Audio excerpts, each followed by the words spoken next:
Vamos a ir a la palabra del Señor en el libro de Isaías, capítulo número 10, donde habla específicamente del juicio que Dios traerá a través de un imperio, del imperio asirio.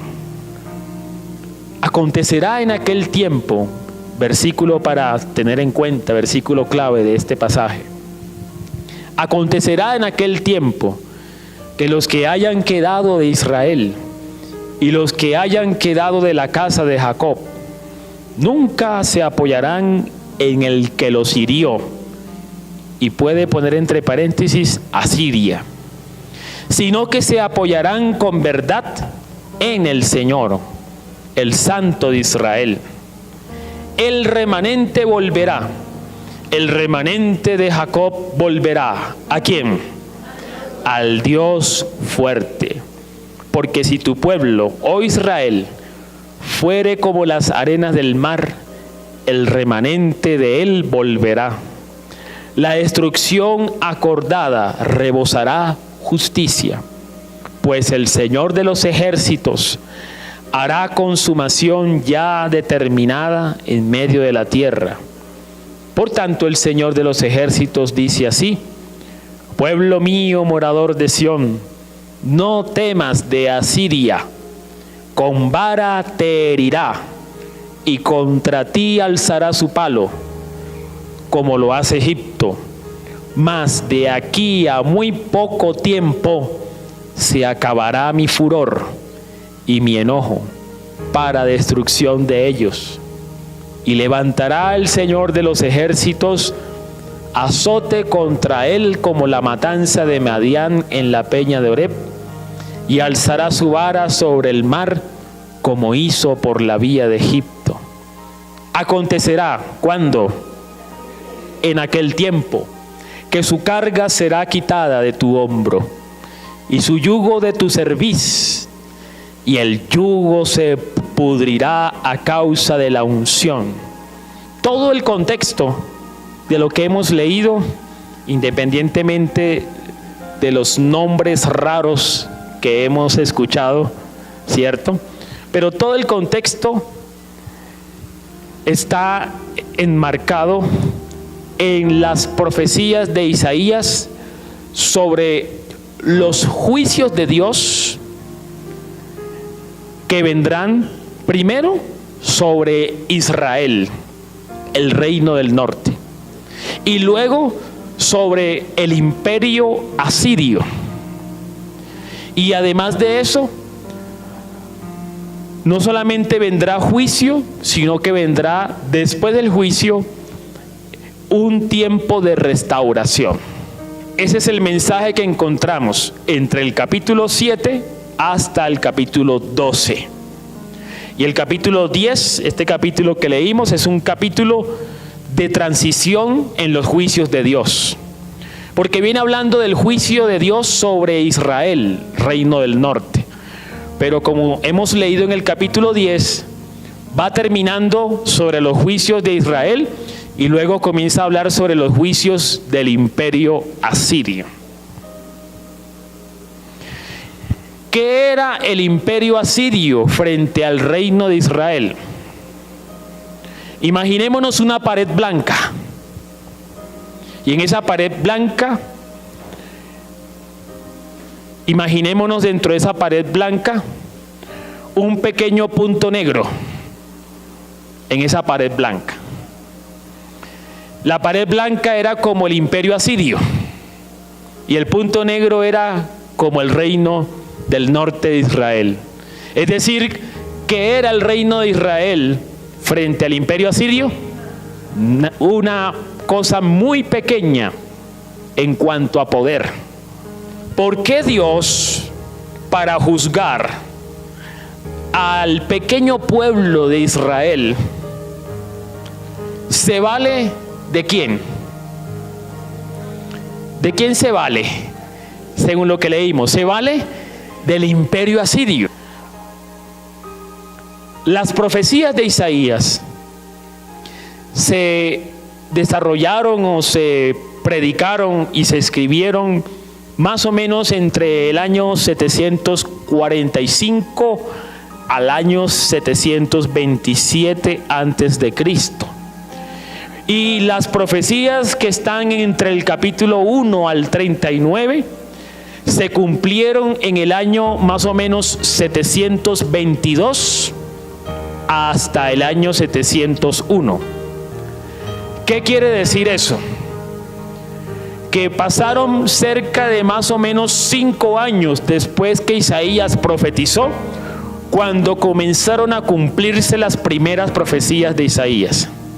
Así que Isaías no solamente está predicando para su tiempo, también está predicando para nuestro tiempo. ¿Me hice entender? También está predicando para nuestro tiempo. Porque cuando él dice en aquel día, no solamente se refiere al día en que el Señor manifestó el juicio para Israel, sino también al día en que el Señor manifestará el juicio para todas las naciones. Cuando él predica sobre el día del Señor como un tiempo de liberación para Israel después del juicio, no solamente es para su tiempo, sino también está hablando del tiempo en el que se manifestará la bendita y la perfecta gracia de Dios para toda la humanidad después del juicio. Y cuando el Señor está trayendo este juicio, no está trayendo este juicio porque quiere aniquilarlos totalmente. ¿Qué dice el versículo número 21? El remanente volverá. El remanente de Jacob volverá ¿a dónde? Es decir, que después del juicio, al final se cumple el propósito del juicio. ¿Cuál es el propósito de los juicios de Dios? Producir arrepentimiento. En 2 de Pedro 3:3, en los postreros días, en los últimos tiempos, vendrán burladores, andando según sus propios deseos, diciendo: ¿dónde está la promesa del advenimiento de Jesús? Porque desde el día en que los padres durmieron, hasta las cosas permanecen así como desde el principio todas las cosas permanecen así como desde el principio de la creación. Y dice este texto de 2 de Pedro 3:3: estos ignoran voluntariamente que en el tiempo antiguo fueron hechos por la palabra de Dios, y también la tierra, que proviene del agua y por el agua subsiste, por lo cual el mundo entonces pereció anegado en agua. Pero los cielos y la tierra que existen ahora están reservados por la misma palabra, guardados para el fuego en el día del juicio. Y el día del juicio es también el día de la perdición de los hombres impíos. Mas, oh amados, no ignoréis que para el Señor un día es como 1000 años y 1000 años como un día. El Señor no retarda su promesa, según algunos lo tienen por tardanza, sino que es paciente para con nosotros, no queriendo que ninguno perezca, sino que todos procedan al arrepentimiento. El día del Señor para el tiempo final ciertamente vendrá, pero vendrá para poder promover, motivar el arrepentimiento de la historia de la humanidad.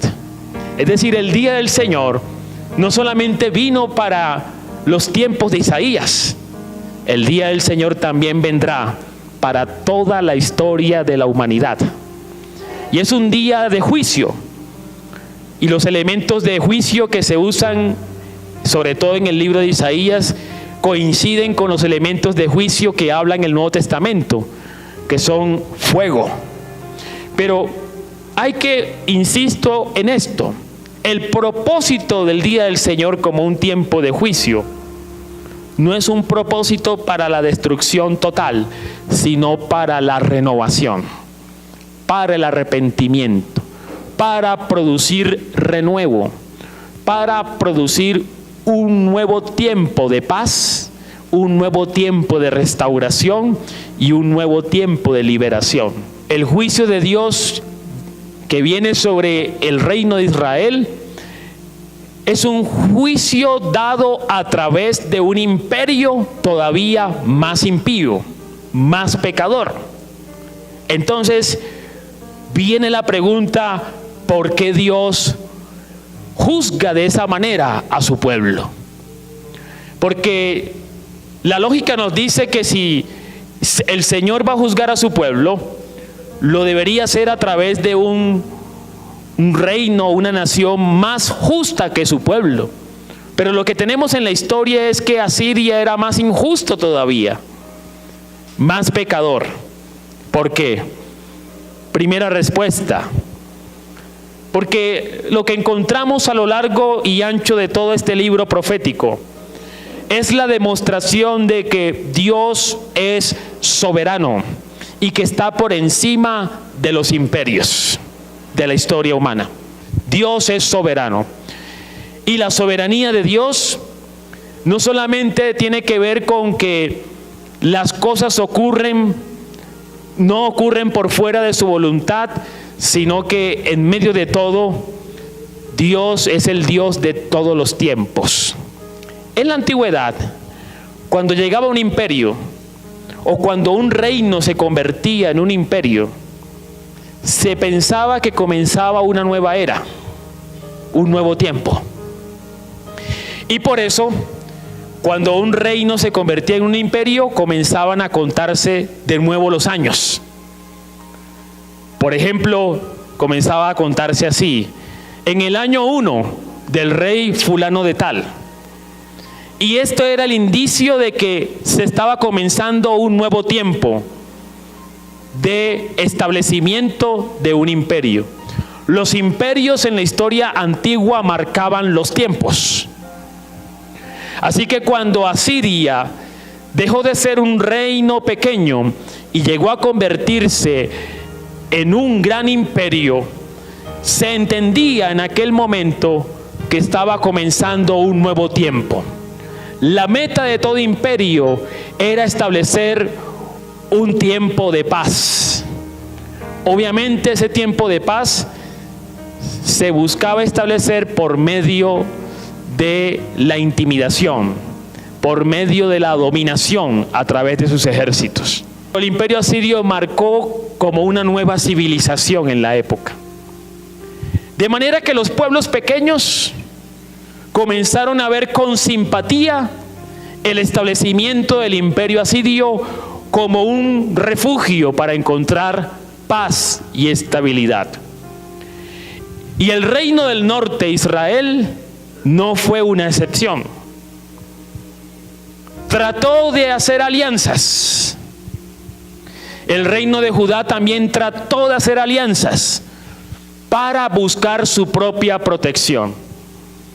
Porque en el juego geopolítico de los reinos antiguos, si tú no estabas a favor de ese reino poderoso, entonces estabas en contra de ese reino. No había neutralidad. Pero no solamente esto, sino que comenzaron a imitar la vida de los asirios, sus prácticas, su religión, sus formas injustas de gobernar, despreciando aún la ley que el Señor les había dado a su pueblo para que fueran diferentes en medio de ese mundo antiguo. De manera que, como leemos en los versículos anteriores del capítulo 9, la justicia en Israel se había torcido. Ya no estaba a favor de los necesitados, ya no estaba a favor de los pobres, de las viudas, sino que estaba a favor de los poderosos, de los ricos. Cuando viene entonces esta profecía, ¿qué está diciéndoles el Señor a través de esta profecía? Aquel imperio en el cual ustedes pusieron su confianza, yo los volveré contra ustedes, para demostrarles que la paz de ustedes no viene por Asiria, sino que, que la justicia no viene por Asiria, sino que la justicia viene por mí, que soy el Rey de Reyes y Señor de Señores, el Dios de todos los tiempos. Por eso el Señor usa a Siria. ¿Cómo se aplica esto a nuestra vida? Tú y yo hemos sido comprados por el Señor, por el precio de la sangre de Jesús. ¿Cuántos lo creen? ¿De quién entonces pertenece, a quién pertenece esta vida que tenemos? La vida pertenece al Señor. ¿De dónde viene nuestra confianza? Del Señor. El Señor es nuestro Padre. ¿Quiénes son sus hijos? Entonces la confianza, la fuente de confianza, la fuente de protección de los hijos de Dios viene del Padre que está en los cielos. Pero ¿qué pasa cuando nuestra confianza la colocamos en los poderes de este mundo? De pronto tenemos una crisis económica y ponemos nuestra confianza en los poderes de este mundo. En el banco, en el amigo pudiente. Y parece que las cosas no marchan bien. ¿Cómo se aplica esto a nuestra vida?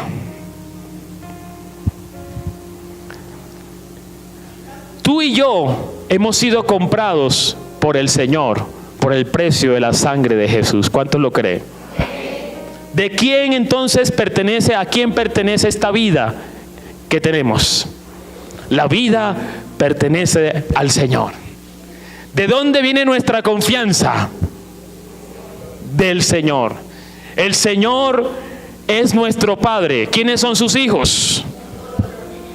Entonces la confianza, la fuente de confianza, la fuente de protección de los hijos de Dios viene del Padre que está en los cielos.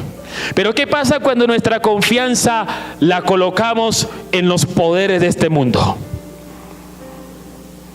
De pronto tenemos una crisis económica y ponemos nuestra confianza en los poderes de este mundo. En el banco, en el amigo pudiente. Y parece que las cosas no marchan bien. Parece que todo eso se vuelve contra nosotros. Pero gracias a Dios por su palabra.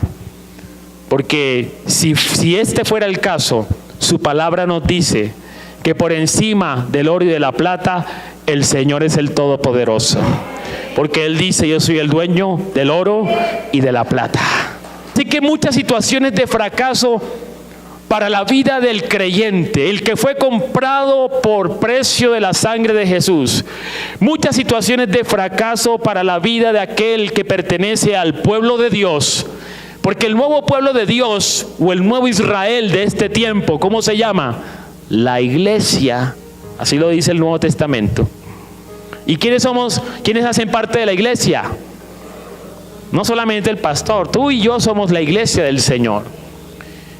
Y puede ser que muchas veces algunas situaciones de fracaso sean un llamado de atención del Señor para decirnos, yo soy tu proveedor.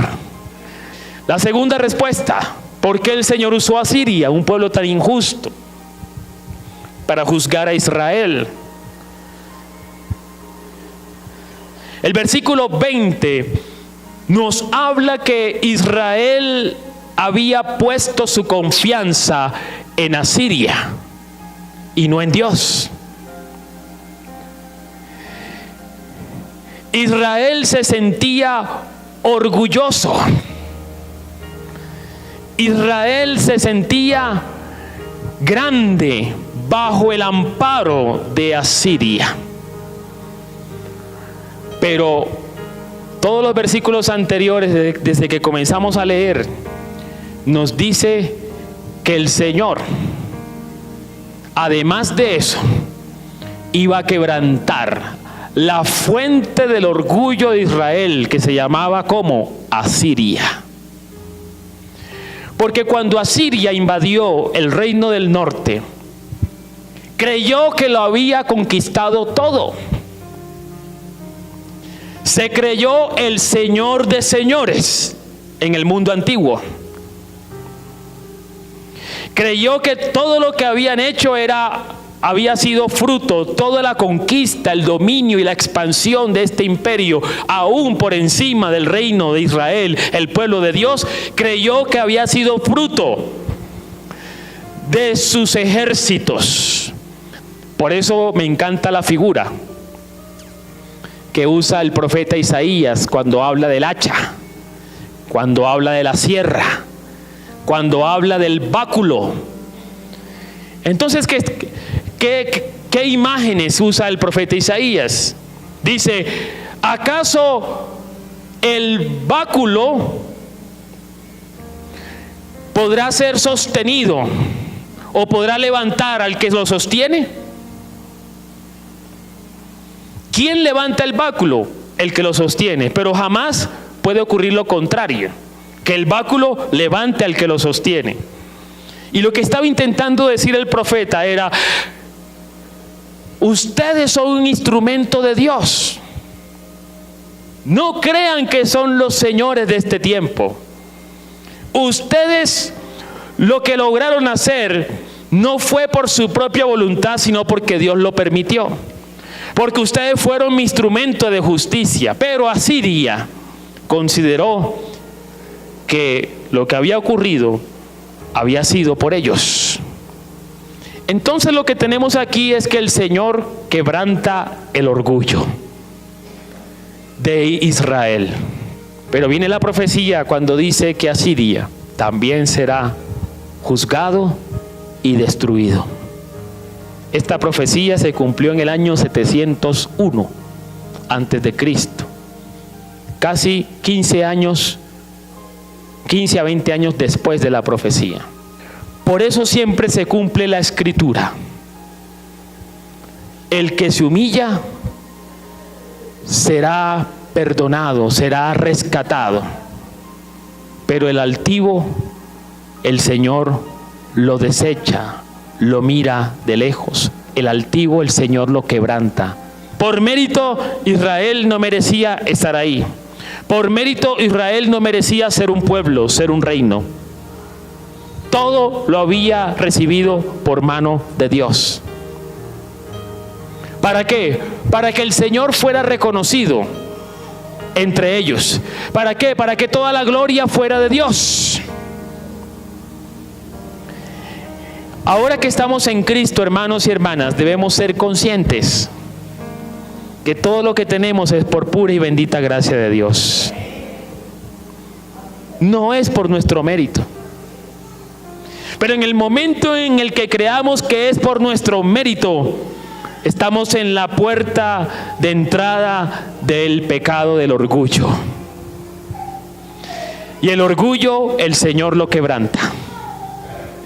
La humildad depende de la decisión constante en la vida del creyente de reconocer que todo lo que él es, hace o tiene es por pura y bendita misericordia de Dios. La humildad y la sencillez acerca la misericordia de Dios, pero el orgullo acerca el juicio y el castigo de Dios. La tercera respuesta: ¿por qué el Señor usa a este pueblo para hacer justicia? Para traer arrepentimiento. Para traer arrepentimiento. Cuando uno habla sobre los juicios de Dios, lo primero que se produce en la vida del oyente es miedo. Hace muchos años atrás, cuando la predicación del Evangelio estaba orientada sobre la venida de Jesucristo y el fin de este mundo. Por allá en los años 80, 90, los predicadores daban este énfasis en la predicación. Hablaban del rapto y algunos hasta estaban llenos de miedo. No quiere decir que eso sea mentira, eso es verdad porque está en la palabra. Pero en la vida de muchos creyentes esto produjo miedo. Y muchos se convirtieron al Evangelio por miedo al infierno. Miedo a ser objeto del fuego de la justicia de Dios. Pero quiero decirte que el propósito del juicio de Dios no es producir miedo. Ya lo hemos dicho. ¿Cuál es el propósito del juicio de Dios? Producir arrepentimiento. Porque cuando Dios juzga porque nos ama. Isaías capítulo 26, versículos 3 al 4. Vamos a leerlo. Tú guardarás en completa paz. En completa paz. Aleluya. Yo no me quiero imaginar ese tiempo de juicio. Cuando habla que el cielo se convertirá en fuego. Yo no me quiero imaginar ese tiempo de juicio. Muchos estarán corriendo. Muchos estarán angustiados. Muchos buscarán la muerte, dice la Escritura, y no la hallarán. Muchos correrán de aquí para allá, sin nada más con un temblor. La gente sale corriendo. Pero mira lo que dice aquí. Frente a ese día, frente al tiempo del juicio de Dios, tú guardarás en completa paz. ¿A quiénes? Aquel que persevera,